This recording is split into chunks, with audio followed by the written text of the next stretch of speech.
Hello नमस्कार सर्वांना, मी ज्योती कांबळे बोलते. सर्वांना हॅपी होली. तर मी व्हिडिओ टाकून बरेच दिवस झाले आणि तुम्हाला पण माहिती आहे की लास्टचा व्हिडिओ म्हणजे मी कसा टाकला होता ते तुम्ही पण ते बघून घ्या.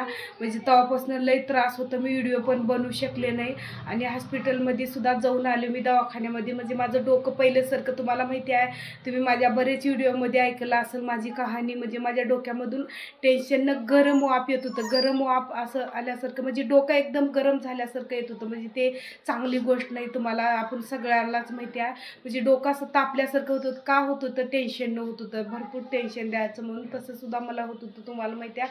आणि आता सुद्धा मला म्हणजे व्हिडिओ बनवले नाही तुम्हाला दाखवायला मी, तर मला लई टेन्शन देत होतं.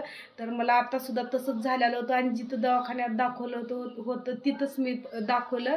मग ते म्हणत होते 2 दिवस ॲडमिट व्हा म्हणत होते, तर नाही मी म्हणजे नुसते गोळ्याच घेतले. तर आता सध्या मी बरी आहे, त्याच्यासाठीच मी तुम्हाला व्हिडिओ टाकले नाही. म्हणजे असं अडचणीत होते म्हणूनच व्हिडिओ पण बनवायचं मूड नव्हतं आणि हे पण देत नव्हतं, मला त्रास पण देत होतं आणि मोबाईल पण त्याच्या संगच होतं. त्याच्यामुळं व्हिडिओ टाकायचं म्हणजे व्हिडिओ टाकणं झालं नाही आणि टाकायचं टाईम म्हणजे त्यानं टाकूच दिलं नाही मला. म्हणजे भांडण करायचं आणि मोबाईल घ्यायचं त्याच्याकडेच होतं, त्याच्यामुळं मी व्हिडिओ टाकले नाही तुम्हाला. म्हणजे दाखवू शकले नाही. म्हणजे मी एवढ्या 2-4 म्हणजे एवढ्या दिवसात तुम्हाला माझं सांगितलं नाही, म्हणजे काय चाललंय काय नाही तुम्हाला दाखवलं नाही.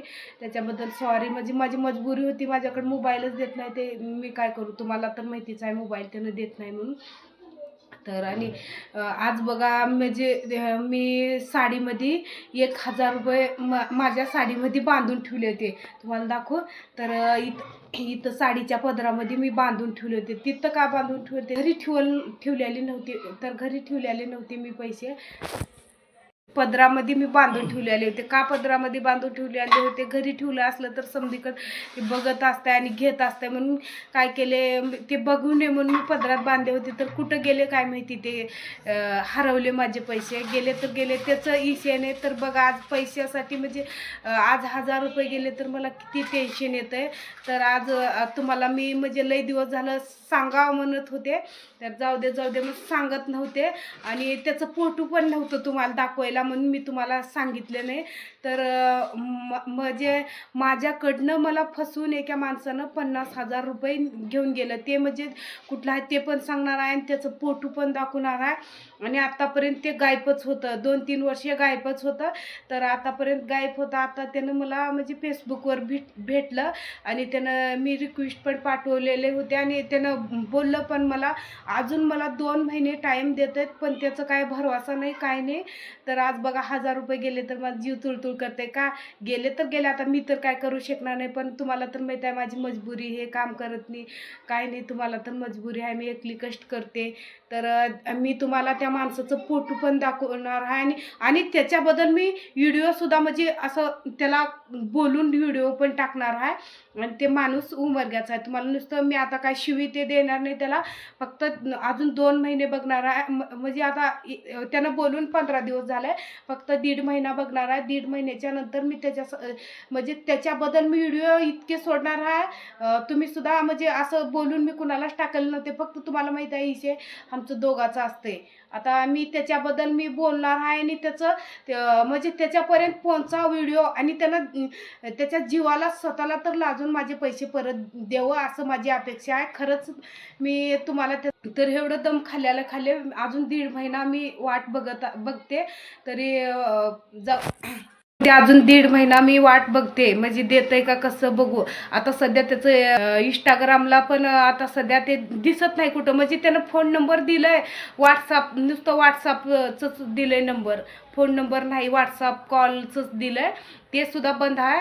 आणि म्हणजे ह्याला पण राहत नाही, त्यानं लाईव्ह पण नसतंय, सारखं ऑनलाईन पण नसतंय. म्हणजे असंच बोलले ते, म्हणजे ते रेकॉर्डिंग करून घेईल म्हणून मला साधं कॉल करत नव्हतं. पण मी पैसे त्याच्या बापाला सोडणार नाही, का माझे पैसे. आणि तुम्हाला तर माहिती आहे त्यानं मी इतकं का चिडले तुम्हाला सांगू का. तुम्हाला माहिती आहे का, त्यानं मला लई वाईट बोललं होतं, लई मला वाईट बोललं होतं, माझे पैसे घेऊन मला वाईट बोललं होतं. ह्या गोष्टीचं मला लई चीड बसलंय. भले माझे पैसे जाऊ दे, पण मी 2 तर 2 हात त्याला चप्पलनं मारणार आहे. का? माझे पैसे फिटण्यासाठी. माझे पैसे फिटले म्हणायचं का? मला माझे पैसे घेऊन मला त्यानं वाईट बोलल्यामुळं ह्या गोष्टीचं मला लई राग येते, भयानक चिडलेली आहे मी. आणि असेल रेकॉर्डिंग नाही काय नाही, ह्याने असं बोलायला लागले, दाखवा रेकॉर्डिंग असं म्हणत असेल. तुम्हाला माहिती आहे माझं मोबाईल तर म्हणजे माझं मोबाईल माझ्या आय डी के साथ समजा लई दिवस खूप दिवस बंद होतं, तुम्हाला माहिती आहे. आणि महाग व्हिडिओ पण बनवले होते मी. माझं म्हणजे आय डी पण मोबाईल पण दुसऱ्यानं घेतलं, म्हणजे त्याच्यामध्ये माझी रेकॉर्डिंग म्हणजे त्यानं वाईट बोललेली रेकॉर्डिंग पण होती तुम्हाला दाखवायचं म्हटलं तर. पण आता मोबाईल नसल्यामुळं का मी ते दाखवू शकणार नाही तुम्हाला. आणि आता खरंच मी 1.5 महिना थांबणार आहे. आणि 1.5 महिन्याच्या नंतर त्यानं कोण आहे, कुठलं आहे, का आहे सगळं मी टाकते. आणि त्याचं इतकं व्हिडिओ आणि व्हायरल करायचं पाहिजे तुम्ही. आणि तुमच्या मदतीनं फक्त मला त्याचं ॲड्रेस सापडलं पाहिजे, बस एवढीच अपेक्षा, दुसरी काय नाही. तुम्हाला तर माहिती आहे मी किती टेन्शनमध्ये असते बघा. आता 2च दिवस झालं मला बरं वाटतंय. खरंच माझं डोकं पण इतकं दुखत होतं आणि म्हणजे गरम वाफ येत होतं. तुम्हाला तर सांगतेच ना, मी सांगितलं साईड टेन्शनमध्ये म्हणजे मला तसं होत होतं. म्हणून आता मी बरी आहे, बरी असल्यावर बरी म्हणते. तसं काय म्हणजे असं खोटं बोलून हे करायचं नाही, आपल्याला व्हिडिओ वगैरे बनवायचं नाही. आता सध्या माझी तब्येत पण बरी आहे. तर खरंच मी व्हिडिओ म्हणजे त्याचा फोटो टाकणार आहे. आणि त्याच्या फोटोचं खरंच तुम्ही बघा. आणि खरंच कुठं दिसलं असलं तर मला नक्की कमेंटमध्ये बी सांगा. आणि आणि जास्तीत जास्त करून तर ते पुण्यामध्येच आहे. मला खोटं म्हणत नव्हतं त्यानं, मला म्हणजे वाईट बोलत होतं तेव्हा. तर आता त्यानं मला म्हणजे त्याला माहीत नव्हतं मी फेसबुकला, त्याला माहिती नव्हतं. तर आता त्याला माहिती झालं आहे. मला म्हणजे फेसबुकला बघितल्यावर आता त्याला माहिती झालं की हिनं पण आहे. मी त्याला माझी आय डी पण पाठवलं आहे इंस्टाग्रामची, इतके फॉलोअर्स. मग मी त्याला हे सुद्धा बोलून पाठवलं आहे, मामा तुम्ही दिलो माझे पैसे. मी चांगलंच बोलले, वाईट बोलले नाही. मामा तुम्ही माझे पैसे दिलो बरं, नाही तर मी एवढ्या सगळ्या लोकांसमोर तुमचं व्हिडिओ टाकणार असं म्हणून बोललो. इज्जतीचं तर त्यांना असलं तर देईल व्हिडिओ पडायच्या आधी. मी फक्त 2 महिने टाईम बघणार. आता तर फोन नाही, पता नाही आणि कोणच दम काढत नव्हतं. आता जाऊ दे, नाही इलाज आहे मला म्हणून का मी 2 महिने अजून म्हणजे 1.5 महिना थांबणार आहे. 2 महिने थांबणार नाही, ह्याच्या पुढं वाट बघणार नाही. किती वर्ष होऊन गेले. मीचं खरं नाव तानाजी आंबुलगे आहे आणि उमरग्याचं आहे, पुण्यामध्ये राहतंय ते. आणि संभाजी म्हणतात असं, आम्ही संभा मामा असं म्हणत होतो. तर त्यानं मला फसवून धडधडीत माझे पैसे घेऊन गेल्यात. माझी एवढीच अपेक्षा, मला पैसे द्यावा, मला कुणाचं रुपया नको. मी आतापर्यंत मला किती संकट येऊन गेल्यात, किती मी हाल भोगलंय.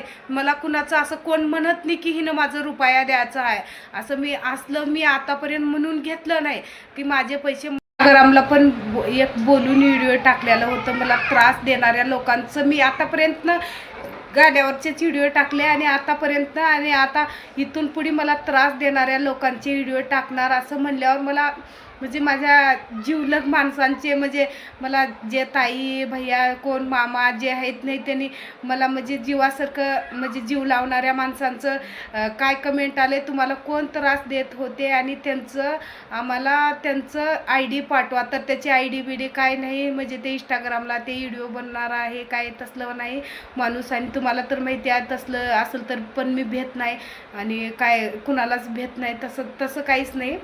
तुम्हाला तर सांगतच असते ते गोष्टी, तसं काही नाही. तसं कमेंट बिमेंट करणारा काय नाही, कमेंट ते करत नाही. फक्त असं इशे आहे की पैशाचं इशे आहे. आणि एवढे पैसे सोडून द्यायचं म्हणजे त्याचं बोलून घेऊन कोण सोडतंय.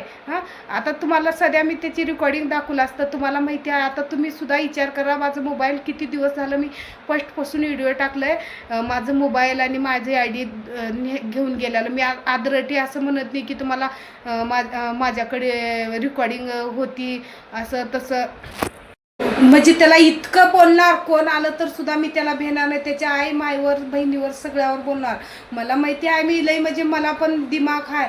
मी ते आई माय त्याला घे म्हटलेले नाहीत. आणि असं म्हणून मला पण माहिती आहे ते त्याला बोलणारे नाहीत. एखाद्या बाईचं घे आणि बुडव, असं एखाद्याचं घे आणि असं एखाद्याला फसू असं म्हणले नसल.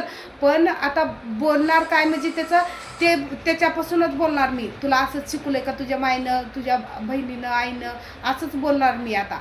त्याला काय वाटायचं वाटू दे, त्यानं कुठं जायचं जाऊ दे, मी त्याला सोडणार नाही.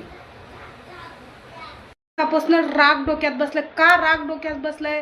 पैशाचं काय नाही, पैसे काय ते चोरानं खोटं बोलून आम्हाला पैसे काढून नेले असं म्हणून म्हणजे आमचं म्हणजे तकदीर तर नेणार नाही. हां, आम्ही मस्त करून खाऊ. तर तसं त्याच्याने चोरटं तर करत नाही. कोण म्हणत नाही की रुपया हे द्यायचे आम्हाला, कोणच म्हणत नाही. असं त्याच्यासारखं तर केलं नाही, फसवून गेलं नाही, कुणाला घेऊन गेलं नाही कुणाचे पैसे. असं त्याच्यासाठी मला लई पण राग आहे डोक्यात. पैशासाठी म्हणजे पैशाचं नाही, मला वाईट बोलल्याबद्दल लई राग आहे. त्यानं वाईट बोलले, माझे पैसे घेऊन मला वाईट बोलायचं म्हणजे त्याचं काय हाय हक्क? म्हणजे मी त्याला काहीच करू शकत नाही. म्हणजे माझं काय फायदा? म्हणजे माझे पैसे असून मी त्याला काहीच करू शकत नाही. म्हणजे ते माझं काय फायदा सांगा? खरंच प्लीज तुम्ही एकच मदत करा. इंस्टाग्रामला पण व्हिडिओ माझे म्हणजे तुम्हाला तर आय डी माहीतच असेल, इंस्टाग्रामला पण मी व्हिडिओ